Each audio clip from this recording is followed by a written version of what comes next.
Let's begin with the foundations. Welcome to another lecture. Today we examine Chris Hansen, an American journalist whose name has become nearly synonymous with televised sting operations, internet safety, and the uneasy seam between journalism and policing.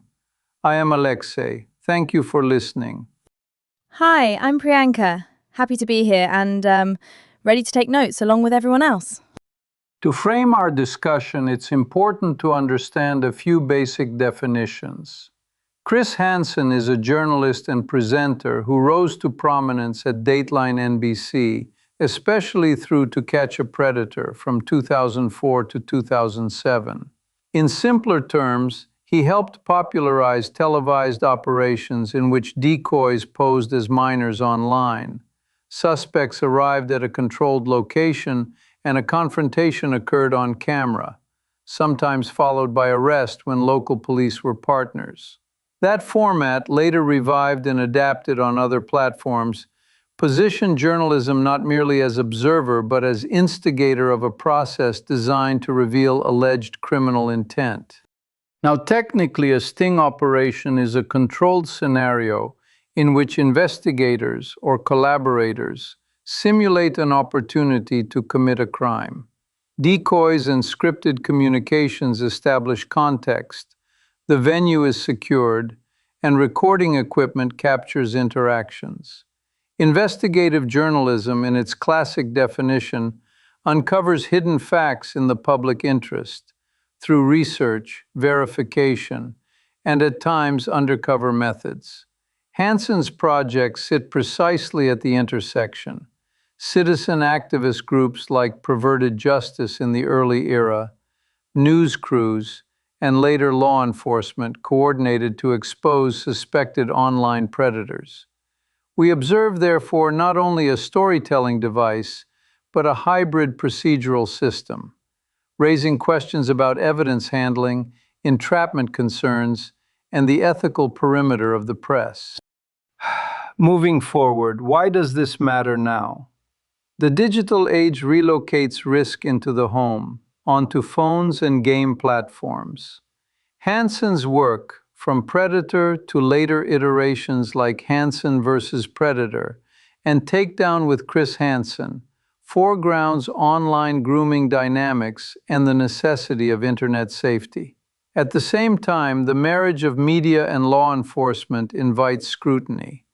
It's crucial to understand that the spectacle of confrontation can educate and deter, yes, but it can also distort legal process or create misunderstandings about what evidence will stand in court. This duality is the contemporary stake. Let's start with the history.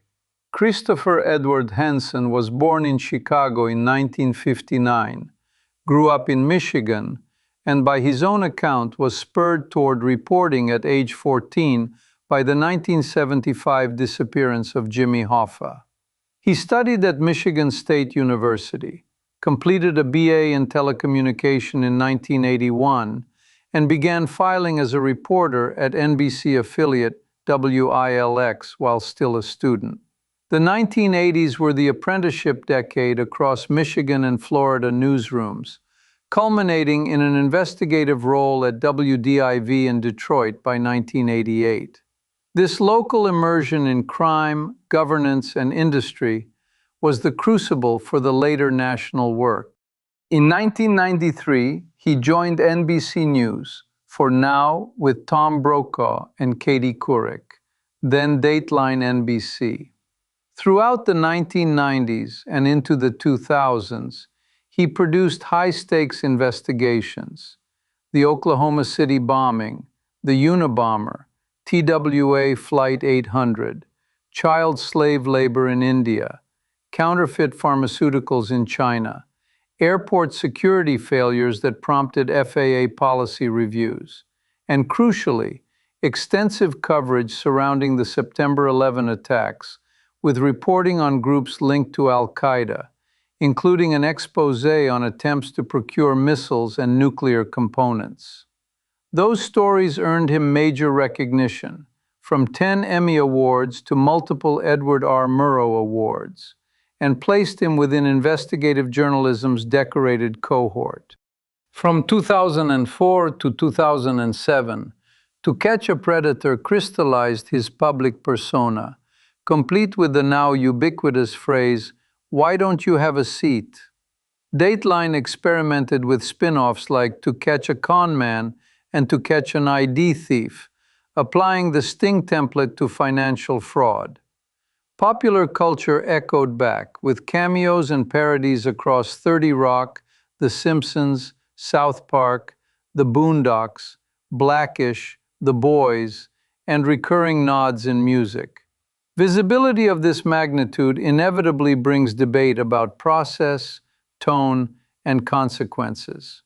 Following that period, after NBC chose not to renew his contract in 2013, Hansen pivoted.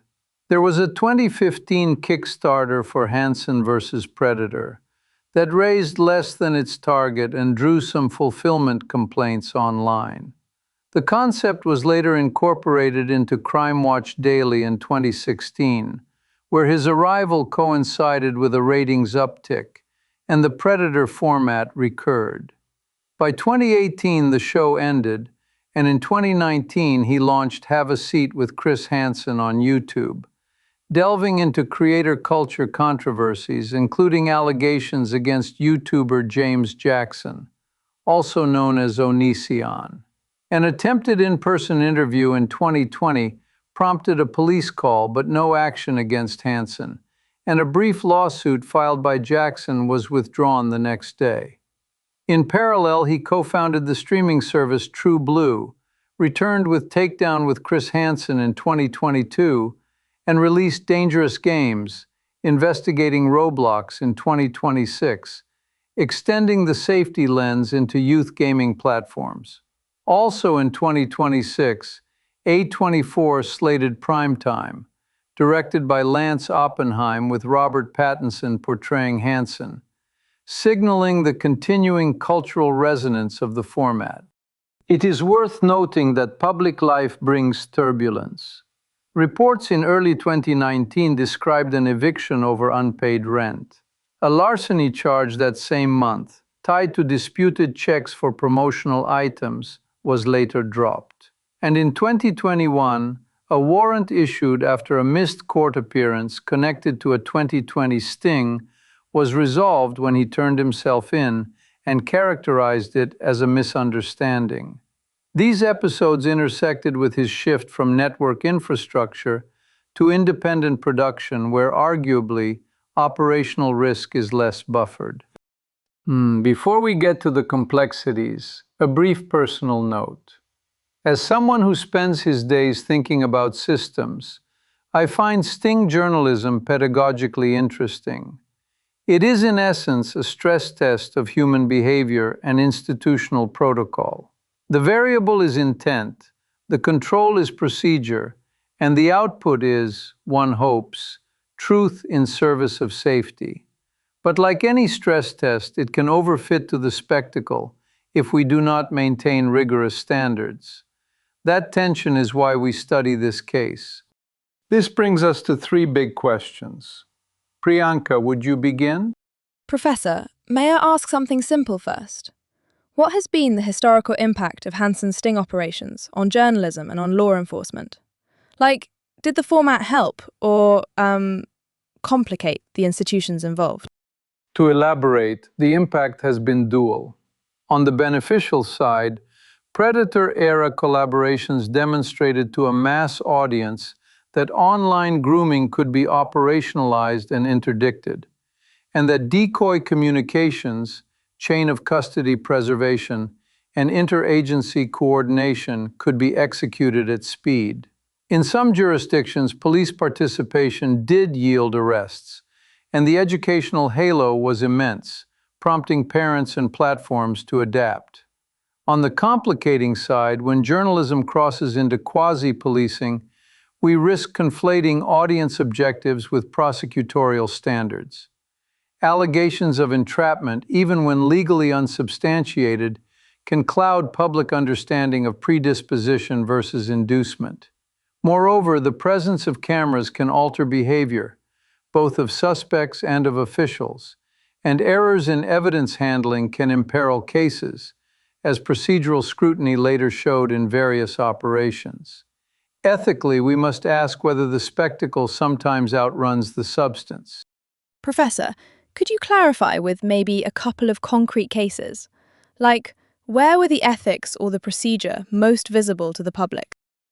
Certainly. First, consider the very design of To Catch a Predator.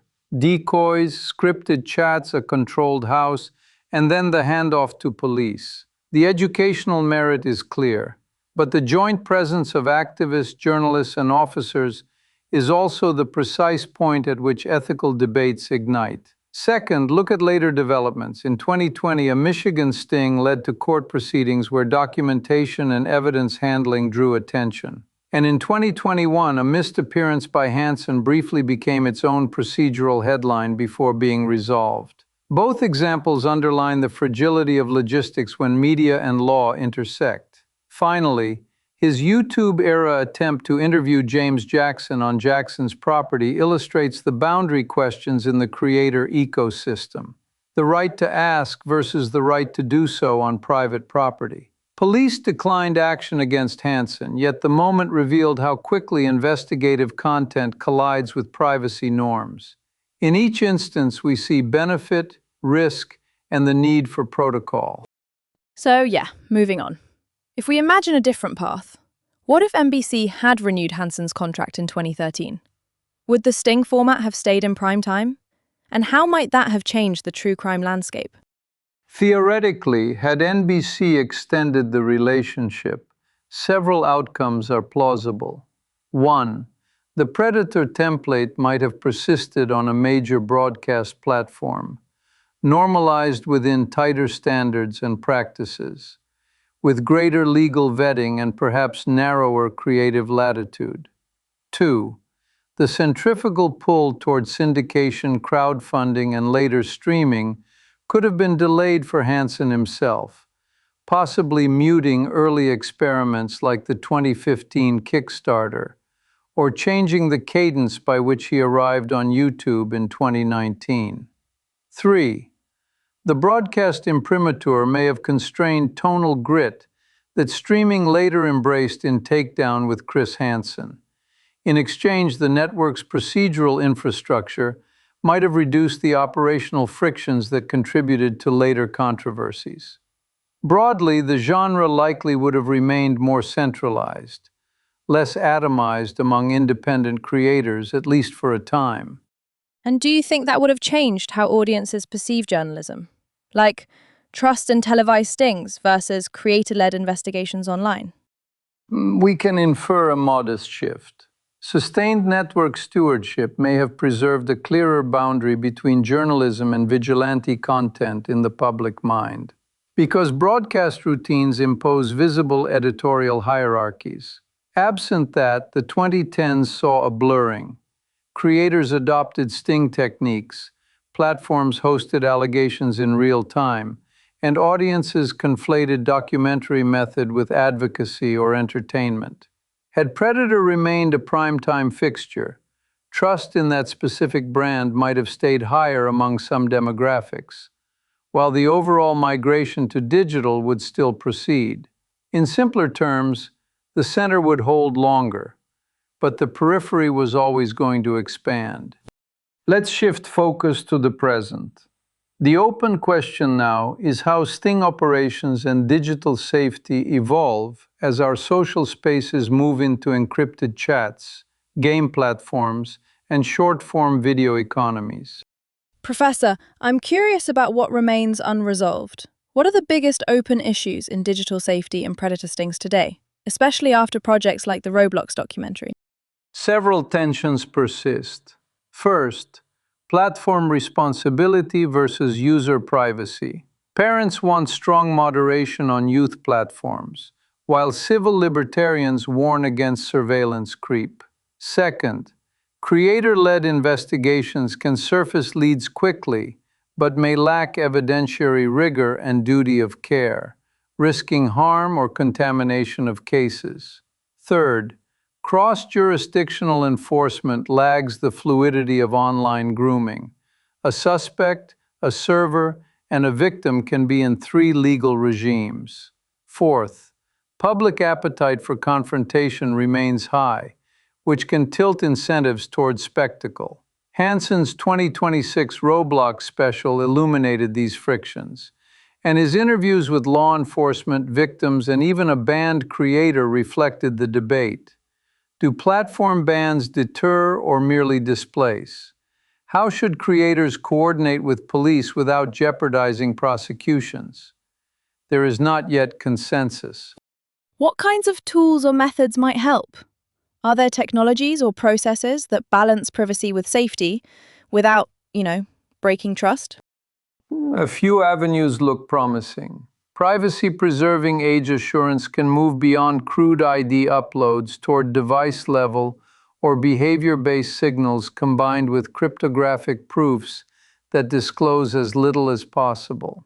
Standardized memoranda of understanding between media producers and local law enforcement could codify when to hand off evidence, how to log chain of custody, and how to avoid tainting witness statements.